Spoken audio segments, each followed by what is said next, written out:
A study was done. On why men loved the sitcom Seinfeld during its run.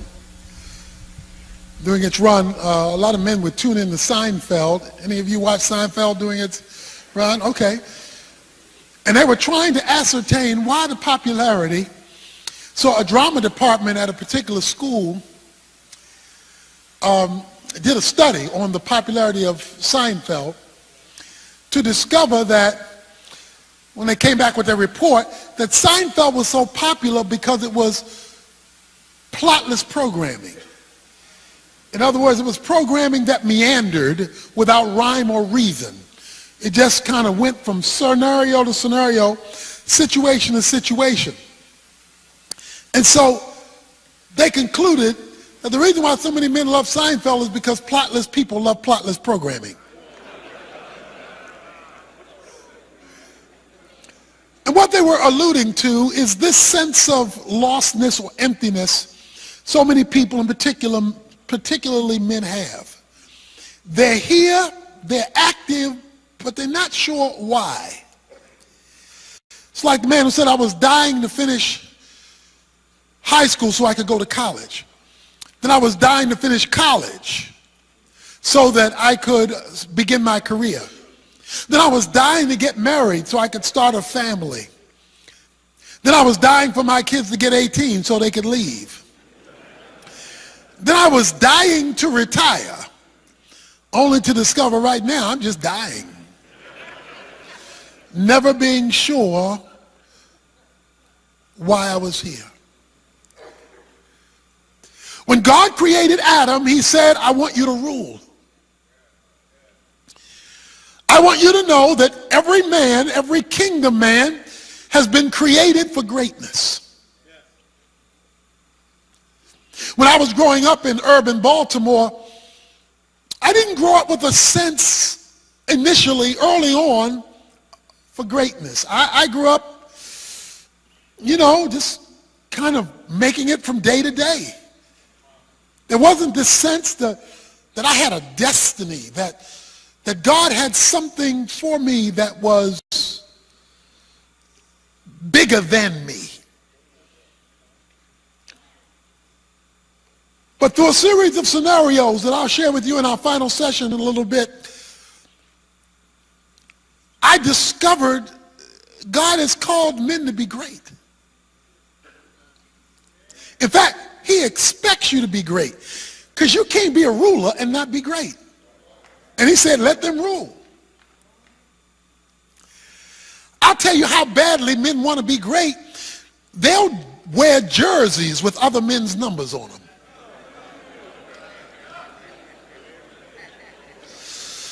You'll put on another man's jersey and piggyback on his greatness. And it won't be the jersey of the deep snapper or the punter. It's going to be the quarterback, the wide receiver, the Hall of Famer, because you and we want to be associated with greatness. We want a sense that we matter, that we're not just here. That's why sometimes men will do dumb things and dominant things to assert their greatness. Men want to be so great that they lie about it. They'll talk about all the women they have when they can't get none, but if they can help themselves feel greater, they'll lie about it. Because men want to be great. Well, I want to give you today, based on God's word, permission to be great. You have God's permission to assume greatness. I mean, God told Adam, be fruitful, multiply, and fill the earth. That's not only greatness, that's a lot of fun.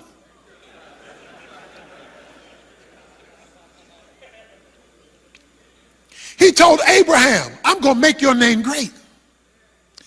He told David, I'm going to make your name great. He told Moses in Exodus chapter 7, verse 1, I'm going to make you like God to Pharaoh. I'm going to make you great. told his disciples in Mark 10 and in Matthew chapter 20, he told his disciples, if you want to be great, he says, I give you permission to be great. These are ordinary men, most of them, fishermen. And he says, you can be great. I want you to be great. When a man aligns himself under the rule of God, that's the criteria now, he has positioned himself for greatness. But we need to define greatness so that we don't misunderstand greatness. And one of our speakers brought it out today. Greatness transcends how much money you have. Greatness transcends how many people you know. In God's economy, greatness has to do with whether you fulfilled what you were put here to do. And if you don't do that, you're not great, no matter whatever other things people say about you. Because greatness is defined by fulfilling your purpose, not merely accumulating more stuff. A lot of us know successful people who aren't great people to know, great people to live next door to, great people to associate with, but they may have stuff. But I want to give you permission to be great, because sometimes men get the idea that to be a Christian is to give up a dream of greatness. And as a man, that makes Christianity soft. It's like when my wife asks me to hold her purse. I do it, but it don't feel right.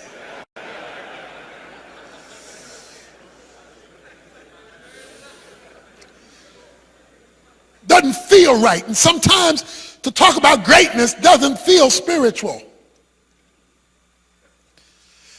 Yet Moses was great, and at the same time, God says he was the meekest man that ever lived. So somehow, it's possible to be great in the right way.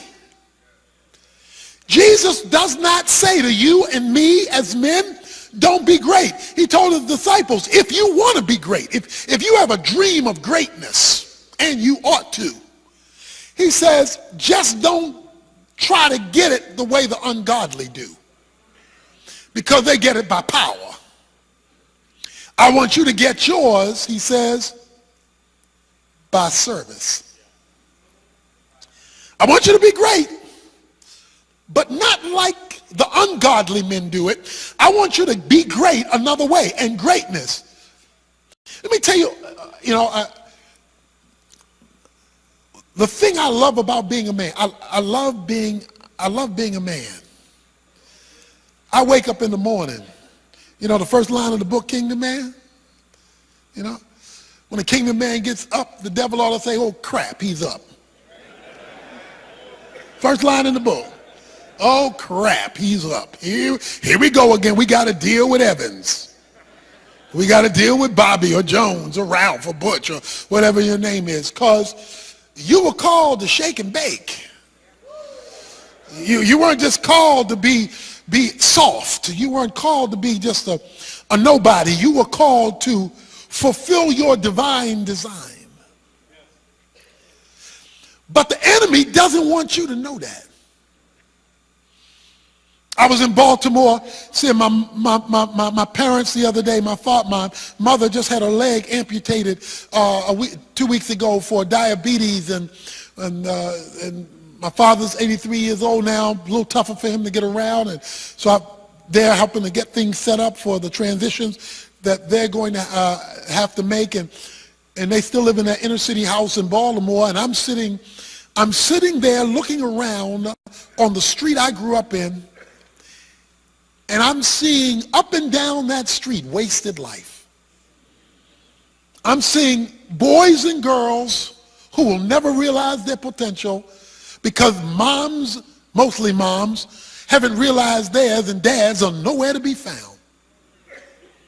And I'm watching the next generation go nowhere because they aren't being told God has birthed them for greatness.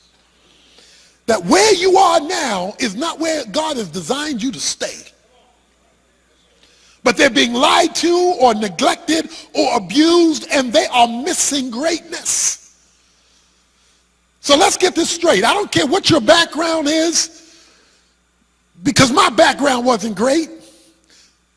I don't care what your mistakes are, because we all have them. We did not call you here to beat you up about yesterday, but to talk to you about tomorrow. And that God has called you to be great if you want to be great. So all Jesus tells his disciples is, do you want to be? But greatness now is not stuff.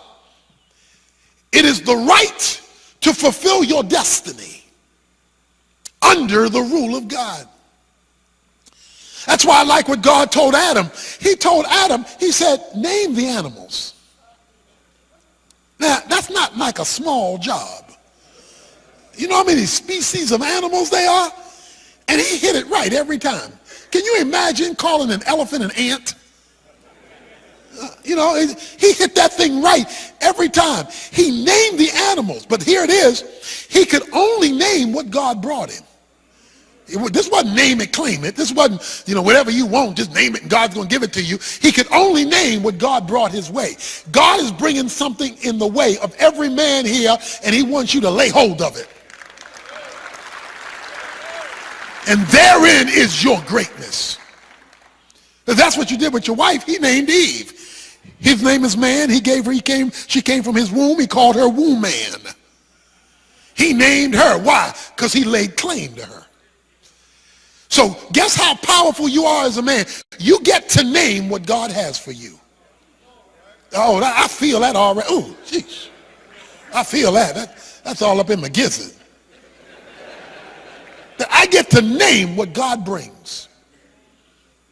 When I learned this principle of greatness tied to manhood, because men are to lead in this, although they are to do it in partnership with their mates if they're married, then that changes your view. You're not now trying to make it.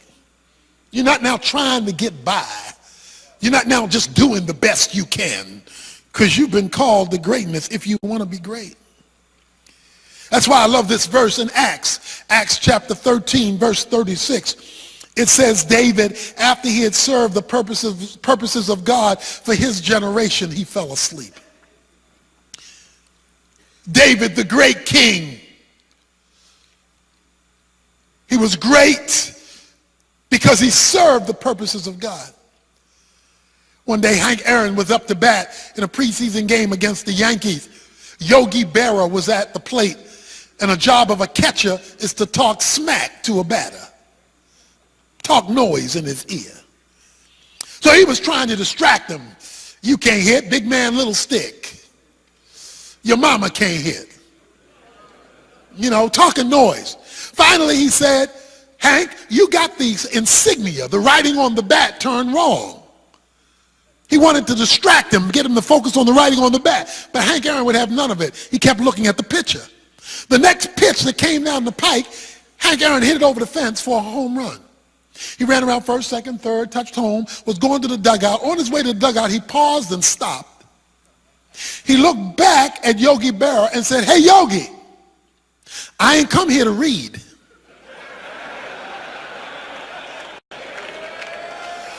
See, if you don't know what you're here for, you're going to get distracted. See, you're going to let people, things, problems pull you away from greatness.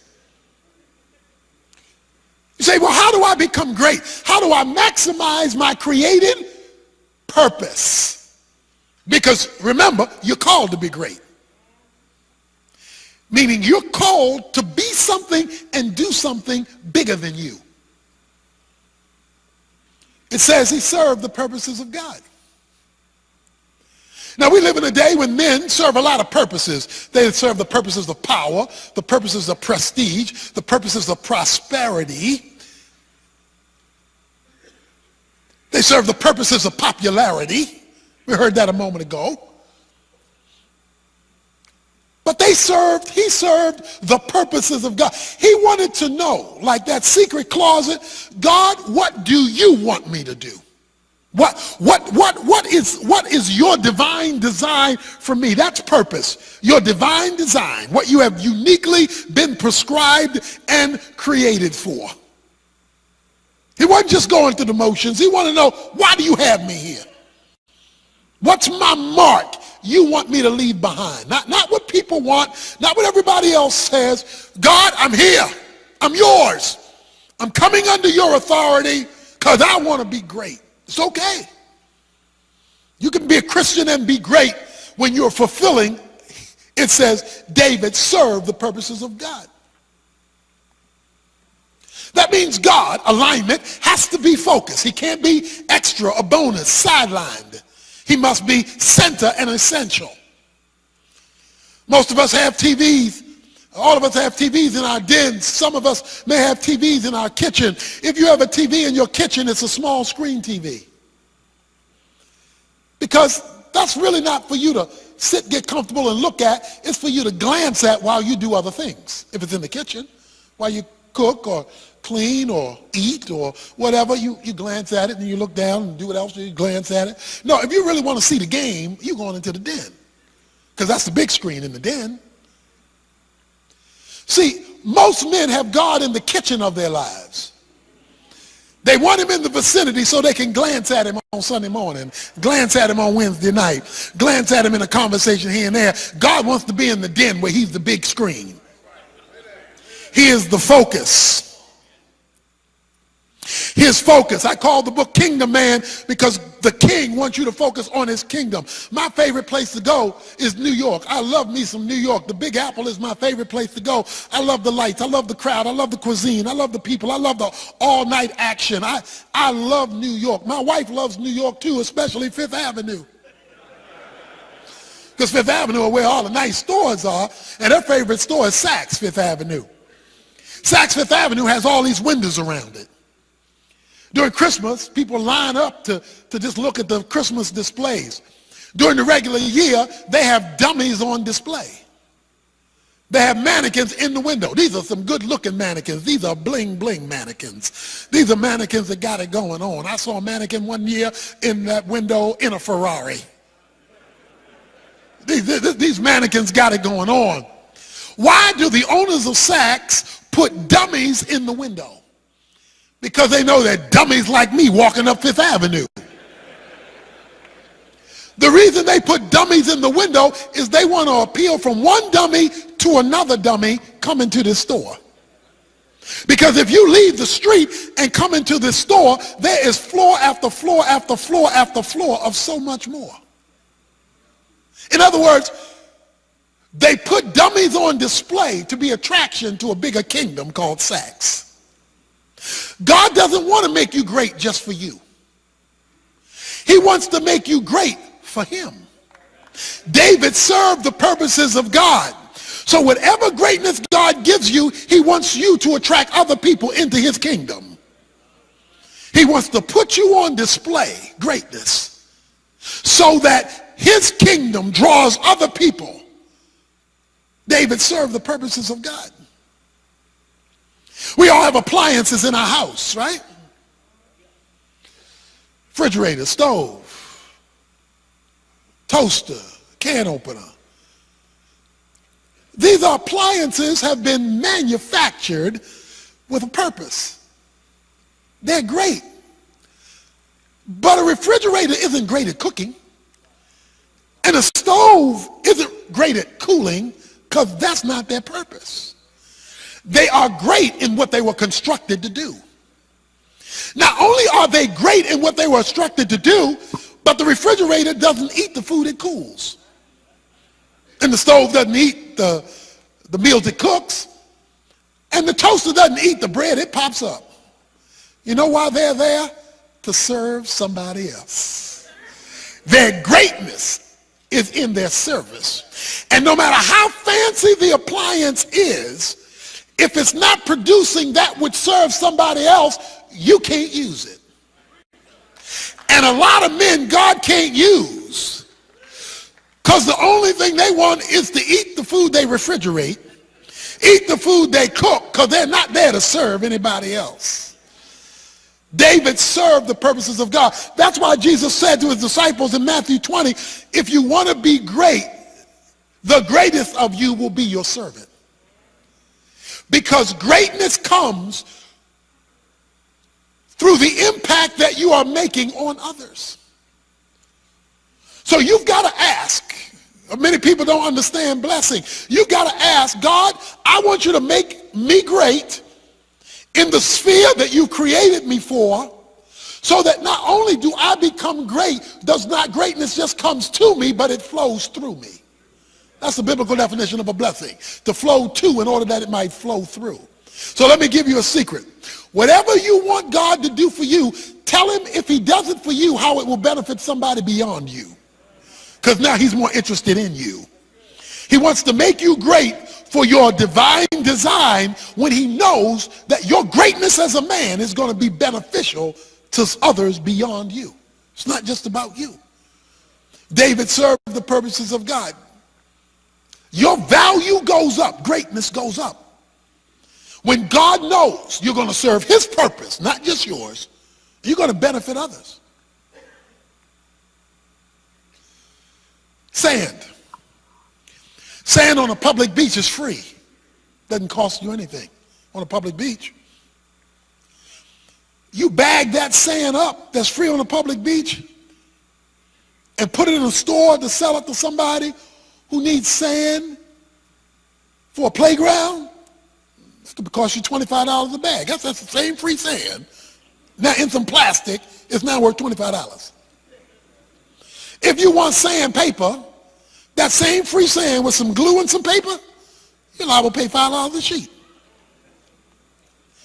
In Silicon Valley, that same sand is worth $500 because it's being put in a computer chip. In other words, your usefulness will determine your value. If God knows he can use you for him, your value just goes up. If God knows that you only want to use him for you, your value goes down. You say, well, I can be successful without God. Well, Proverbs 10:22 says, well, yeah, you can get it without God, but when God gives it to you, he adds no sorrow to it. You can buy a big home and not want to go back there because you hate the place you live in. You can have a lot of money that doesn't buy you good health. Your greatness, and he wants you to be great. He expects you to be great as a man. He's created with that in mind. Let them rule, he says. Psalm 8, he created man a little lower than the angel that he might rule. That's authority. That's what God has called you as a man for. It says David served the purposes of God, impacting his generation, Acts 13:36 says. The world knew David was here because he made a difference. He was not perfect, but he was impactful. You ever see bowling on television? Bowling has become a kind of TV sport now. And you can look good as a bowler now. I mean, because you can buy bowling pants, bowling shirt, these specialized bowling gloves, you know, fancy bowling shoes, fancier bowling bags, fanciest bowling balls. And there's a bowling style. You look down the alley, you put your 3 fingers in the ball, you cock the ball, you go down the alley, you spin the wrists, you kick out the leg. You can look like you know what you're doing. But if that ball is rolling down the gutter, you ain't done nothing. You are a good-looking, well-dressed failure. We've got too many men bowling gutter balls looking good. looking like they great, but the pins are still standing. And if you haven't knocked down any pins, you're a failure, no matter how good you look. He impacted his generation. People knew David was here because of his impact. God has a purpose for you, and it's a great one. Because his purpose for you is to maximize his divine design for you. You say, but how do I find it? I'm a man that wants to know why I've been put here. I want to be great. I don't just want to be a man who lived and died and who was here and he's gone. No, I want to be great.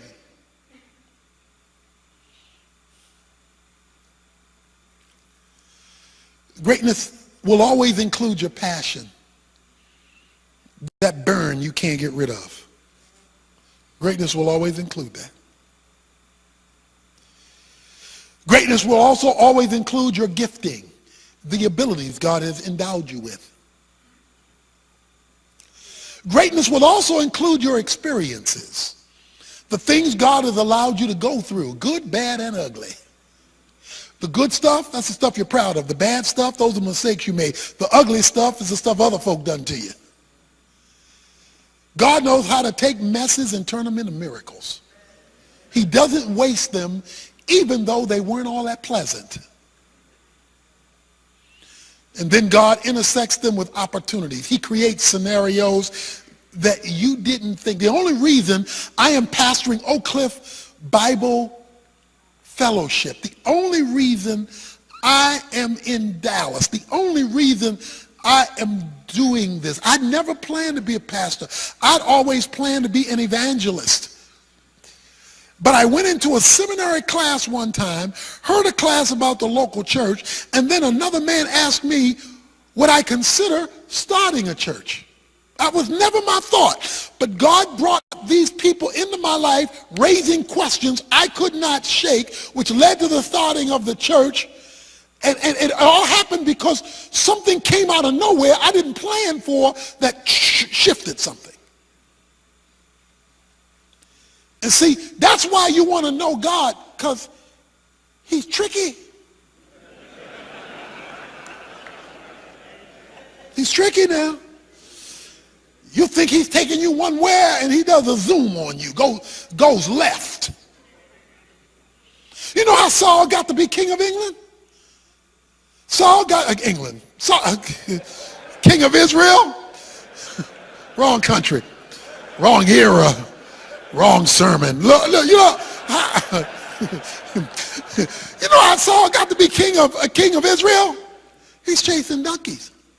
His father asked him to chase some donkeys because the donkeys got loose. So Saul is going around chasing donkeys.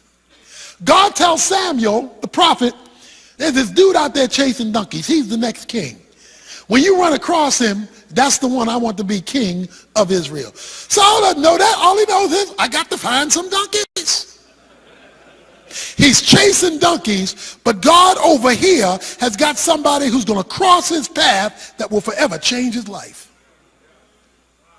But if you're not interested in serving the purpose of God, if you're not interested in being great for God and benefiting others, God won't let you see the intersection. You'll miss the intersection. And you'll squander the opportunity that God has for you. You've been called to be great.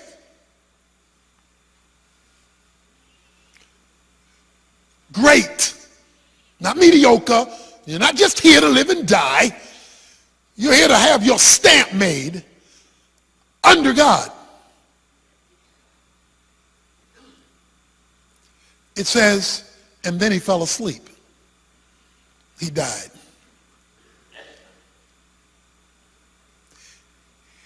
And so will you. And if Jesus Christ doesn't come back, so will I. This life will end. But when it does, you want to have made your mark for greatness.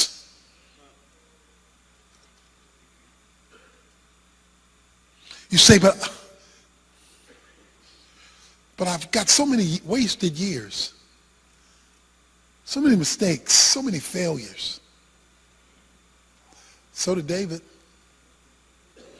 And yet in Acts chapter 13, verse 22, it says, and David was a man after God's own heart. Because while there are some blips on the screen of David, he knew basketball, he knew how to rebound. Now you can sulk over your missed shots, or you can get back in this game and start hitting threes.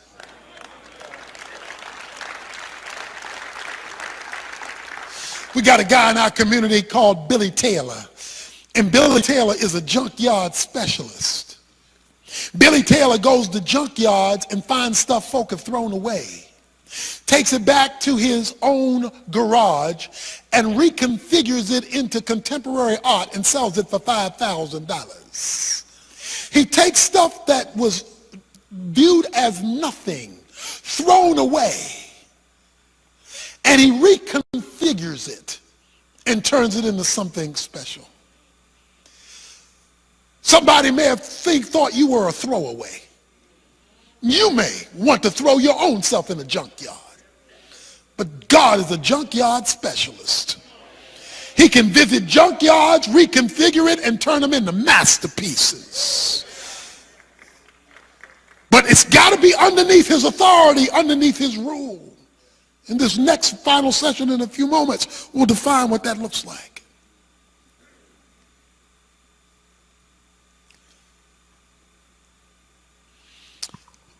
My wife is a great cook, and when the kids were growing up, she would make these big Sunday meals.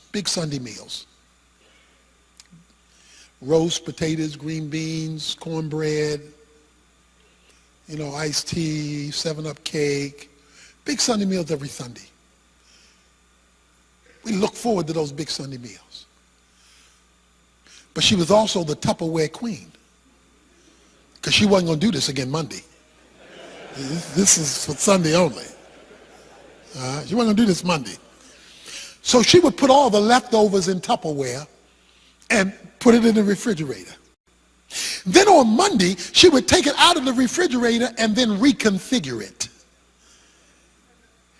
One day I saw her take the leftovers, pull out a casserole dish, and put all the leftovers in the casserole dish. Then she grated some cheese and sprinkled it over the leftovers. Then she took some cream of mushroom and sprinkled it over the cheese. She gave it some French-sounding name. That was the best daggone food I ever had in my life. You know what that was? It was leftovers in the hands of a master. See, if you give God what's left, he knows how to dice it, chop it, put a little cream of Holy Ghost over it, and he can serve you up a great life, a great meal from this point forward. You can't change yesterday, but God can give you the years the locusts have taken away, so that where you're going is a lot greater than where you've been.